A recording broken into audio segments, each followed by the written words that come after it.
গুঁড়া দিয়ে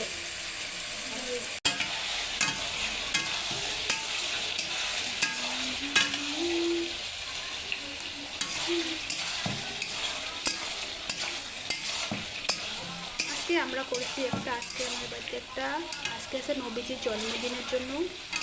আমরা মুসলিম মানুষ তো ওই জন্য আজকে আমরা করতেছি নবীজি আছে জন্মদিনের জন্য।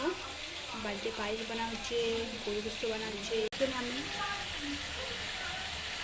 গরুর গোস্ত রান্না করতেছি। ভালো করে দেখেন আমার পুরোপুরি প্লিজ। তরকারিটা পুরোপুরি কষা করতেছি।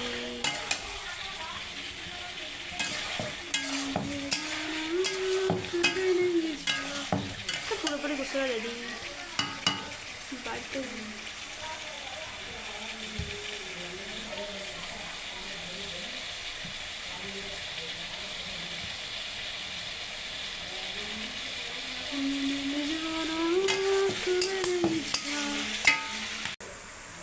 ঝোলের পুরোপুরি রেডি হয়ে গেছে গোস্ত আমার।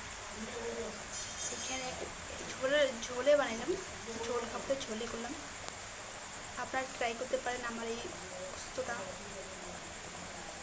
গরুর মাংস বেশি মশলা দিইনি, কম মশলাতে বানাইলাম। জিরার গুঁড়া, লঙ্কার গুঁড়ো, হলুদ, লবণ, কাঁচা লঙ্কা,